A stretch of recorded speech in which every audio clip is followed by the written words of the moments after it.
So the next question perhaps is, what has philosophy got to do with management?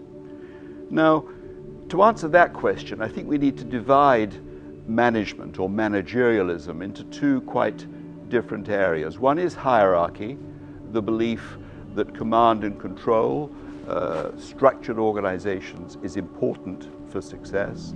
And the other is bureaucracy, the belief that there is a right way to do things. Now let's take hierarchy first. What's wrong with hierarchy from a purely philosophical perspective?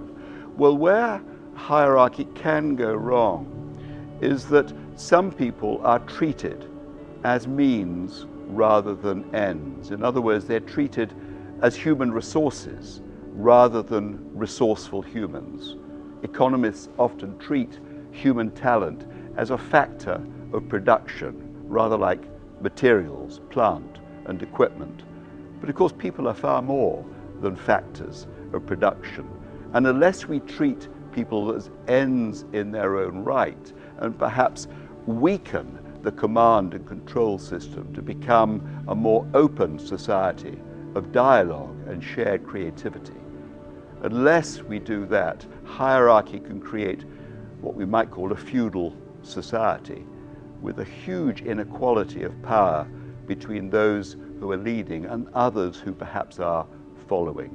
Now, bureaucracy's flaw, I think, is that it believes that there is a right way of doing business, a right way of organizing. In business, we often call this best practice. And this, I think, from a philosophical point of view, is a category error. It was Gilbert Ryle at Oxford almost 100 years ago that talked about a category error. A category error is when we miscategorize a phenomenon. The example he gave was someone walking through Oxford and noticing all the buildings, all the colleges, and at the end of the walk asking one of the professors, so where is the university? Of course, this is a category error. The University of Oxford is not a collection of buildings, it's an institution.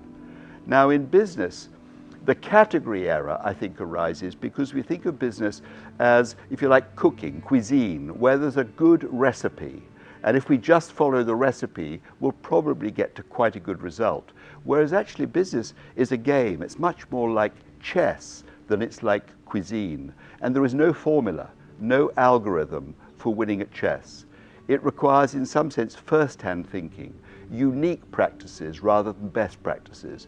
There are no algorithms. And I think this is the message that philosophy has to business people who are relying perhaps slightly too much on hierarchy and bureaucracy.